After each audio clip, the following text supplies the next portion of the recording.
Dia 13 de setembro de 2022, a Netflix lançou o anime Cyberpunk Edge Runners, financiado por eles e feito pelo estúdio Trigger, o estúdio responsável por Inferno Cop, Kill la Kill, Kisniver, Little Witch Academia, Promare, Gridman, Dyna Zenon, Space Patrol Luluco e Brand New Animal. E ele também é o estúdio responsável pelas animações de batalha de Darren the Franxx, mas isso aí a gente deixa passar, né? Porque todo mundo erra em participar de um projeto ruim. Escrito e dirigido pelo Imaishi, que também é diretor e escritor de Gurren Lagann e Kill la Kill, Edge Runners traz uma proposta interessante de pegar um dos temas mais simples e constantemente debatidos dentro do gênero cyberpunk, que é exatamente a desigualdade social e o aumento da exploração do governo e, consequentemente, o apagamento também de pessoas de baixa renda, além de aproveitarem tudo isso para marginalizar essas pessoas. É uma questão que sempre foi um problema social e cyberpunks geralmente levam a essa discussão, pois se passam em um mundo com tecnologia avançada de difícil acesso em massa para a população no geral. O que é interessante é que esse assunto vem se tornando mais e mais normal dentro dos nossos momentos atuais, mas claro, só interessante para se discutir, porque não é nem um pouco bom, né? Antes de começar a falar sobre isso, eu só queria deixar claro aqui que esse é um anime inspirado no jogo Cyberpunk 2077, que eu particularmente não dei a mínima, então se ele teve referências ao jogo eu não sei, e eu também não me importo. Afinal de contas, eu estou só assistindo o anime e não jogando um jogo. As mídias precisam se sustentar por si só. E tanto faz o que rolou lá na história do jogo, cara. O anime é o que importa aqui. Não falem sobre o jogo nos comentários. As pessoas provavelmente vão falar, né? Porque não importa eu valer isso aqui. Mas tanto faz, cara. Tanto faz o jogo e é isso aí. Também queria ressaltar que a animação disso aqui tá impecável. E provavelmente é o melhor trabalho de animação que eu já vi do Estúdio Trigger, tendo a melhor produção também. Eu achei até mais artístico e bonito do que o Promare, visto que aqui é quase tudo 2D, bem fluido e com uma capacidade de consistência que me deixou boquiaberto o tempo inteiro. Melhor do que o Promare também é aquele episódio 3 do Star Wars Visions, que a Trigger também fez, e que inclusive o personagem principal parece o Liofoot, né? Eu vou estar mostrando algumas imagens aí pra vocês estão vendo aí na tela agora. Mas assim, o Promare é lindo também, é um filme maravilhoso, divertido pra caramba, que tem uma animação excelente, e não venham achar que eu estou falando mal desse filme, só porque eu falei que o Cyberpunk Edge Runners é uma produção mais bonita, tá? As pessoas têm essa mania de ficar achando que alguém falou mal de alguma coisa só porque falou melhor de outra, mas não tô falando mal não, o Promare é muito bom também. Certifique-se de que o vídeo terá spoilers, afinal de contas isso aqui é uma análise, e não uma revisão do que eu assisti. E basicamente é isso. Vamos começar.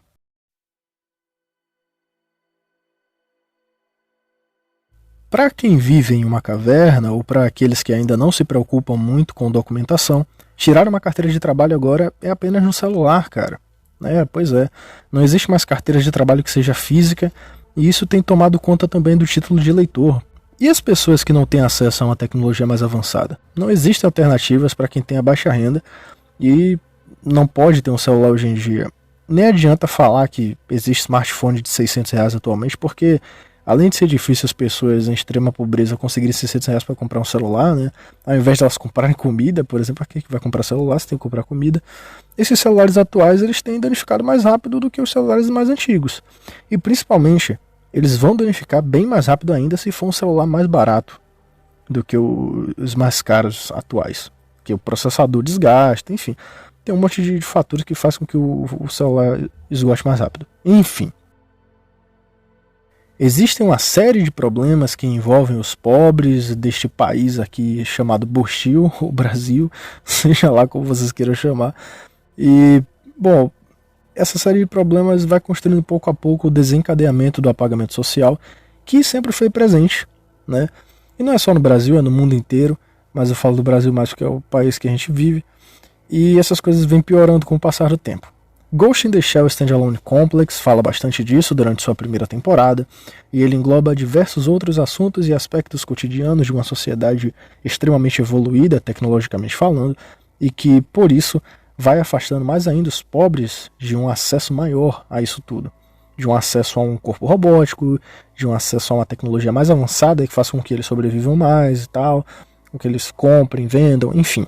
Serial Experiments Lain até que chega um pouquinho nessa discussão, viu? Mas não se aprofunda e nem cita tanto, já que aparentemente todo mundo do círculo de pessoas que a Len conhece ou do colégio que ela estuda são pessoas que têm boas condições financeiras para ter um equipamento mais caro e conseguir navegar na internet. Já a Kira é um cyberpunk que toca muito nesse assunto de jovens marginalizados desde sempre, com pouca oportunidade, e dando uma progressão para a história que leva os personagens a descobrirem que o governo definitivamente pouco se importa com as pessoas e só querem uma arma potente para gerar uma guerra e uma catástrofe maior. Isso fica mais evidente no mangá de Akira, que eu pretendo um dia falar aqui no canal, tá bom? Pretendo. Cyberpunk Edge Runners é um anime que intercala entre essas duas decisões de Ghost in the Shell Standalone Complex e de Akira. Eu não estou citando o filme de 99 de Ghost in the Shell, 99 não, 95, me perdoem. O filme de 95, eu não estou citando ele porque ele é muito mais filosófico e existencialista do que nessas questões mais relacionadas à periferia e crítica social foda. E é isso aí. Edge Runners decide então discutir sobre periferia, criminalidade, drogas, sexo, jovens marginalizados e falta de oportunidade para qualquer um que tenha baixa renda. Eu estou me parafraseando no início dessa análise aqui, eu sei disso, e já até falei sobre questões que eu mesmo enfrentei ultimamente na realidade, quanto à necessidade de ter um telefone mais atual, porque senão eu não trabalho e nem mesmo eu tenho os meus documentos que são importantes. Então são as duas coisas, eu não posso trabalhar e eu não posso ter os documentos. É complicado. Ou seja, Edge Runners não é assim tão distante da nossa realidade atual, visto que a tecnologia tenha se expandido tanto ultimamente. Óbvio, não é que aquelas coisas surreais e brutais cheguem a acontecer com frequência, com tanta naturalidade, mas a discussão faz parte do nosso contexto social. O caminho que acaba sendo mais fácil de viver para pessoas pobres que estão em periferia, sendo constantemente marginalizadas e afastadas do restante da sociedade, é a criminalidade. E nem a mãe do protagonista escapa disso, né? Visto que o anime deixa claro a existência da dificuldade de conseguir um emprego e o dinheiro para melhorar de vida e até mesmo pagar uma escola boa para o filho. Ou faculdade. Eu acho que aquilo ali é uma faculdade. É interessante também que o nome de todos os personagens que estão atuando como criminosos dentro do grupo principal do anime é apenas um. Não é revelado mais do que o primeiro nome deles, e não se sabe se são realmente seus nomes verdadeiros ou se são só apelidos. A única coisa que a gente sabe é que o nome do protagonista é David Martinez e que ele é ingênuo demais. Então faz sentido esse contraste de saber o sobrenome dele. Aliás, não só o grupo principal, mas em relação aos outros personagens também, eu acho que não é revelado o sobrenome de ninguém na série. No meio de toda essa discussão e esquemas para se montar metáforas que ajudem a contar a narrativa do telespectador, o Imaishi também aposta em utilizar o sexo artisticamente para retratar algo banal, com todas aquelas pessoas tendo tecnologia que faça com que seja possível experimentar a experiência do sexo sem necessitar os vínculos com alguém ou sequer algum tipo de socialização. Ao mesmo tempo, o sexo também é tratado como algo muito importante e um dos maiores vínculos de laços possíveis, quando o Imaishi resolve mostrar os beijos do David com a Lucy no final do episódio 3, por exemplo, ou a conversa do David com o Maine no episódio 4, que dá a entender que aquela ingenuidade do David foi transformada em um crescimento social depois de ele ter uma experiência verdadeira do sexo com a Lucy. E finalmente com todas as cenas que o David só tá nu e introspectivo com a Lucy dentro do apartamento, onde aquela conexão entre eles já é extremamente forte, já significa algo absurdo e não tem mais nenhuma ingenuidade ou vergonha envolvida. Aliás, essa introspecção do David, que começa a partir do episódio 7, é bastante interessante, porque o Imaishi visa utilizar um dos recursos que ele criou em 3 vias de possibilidade, o que eu acho fantástico, e esse recurso é o Sandvistan, ou Sandvistan, eu acho que é Sandvistan, que simplesmente é aquele implante que o David colocou nas costas no início do anime. A primeira via da discussão em relação a isso que o Imaishi usa, obviamente é todo o estilo artístico, visual e grotesco do anime, que envolve muita pancadaria, muito sangue, muita tripa voando. Então tá ali mais pela banalidade visual da violência e mostrar como que aquilo é muito cruel e não tem tempo para haver censura no mundo da criminalidade, digamos assim. É óbvio que isso é usado para poder divertir o telespectador, né? Mas enfim. A segunda via é que o Sandvistan é uma metáfora para o consumo de drogas e o quanto isso é um caminho sem volta que pode só te destruir bastante ou te levar à morte de vez. Tudo bem que isso é um assunto bem batido e constantemente discutido, que hoje em dia é menos eficiente, já que existem muitas pessoas que tratam o uso de drogas como algo que deva ser totalmente legalizado, mas enfim, ainda faz parte de um dos conceitos reais de fácil acesso e introdução de jovens a serem marginalizados, então eu acho que a discussão é válida. E por último, mas não menos importante, a terceira via mostra que o Sandvistam também é uma forma de correlacionar a discussão sobre não conseguir sair mais do mundo do crime uma vez que você entra nele, visto que o David só se afunda mais ainda nisso depois que o Manny morre, e consequentemente o David acaba morrendo também. E olha, sinceramente, pra mim é ótimo ver que o anime não romantiza a criminalidade, pois existem muitas pessoas e muitas mídias atualmente que tratam o uso de drogas ou acesso a armas como algo que não deva ser tão levado a sério assim.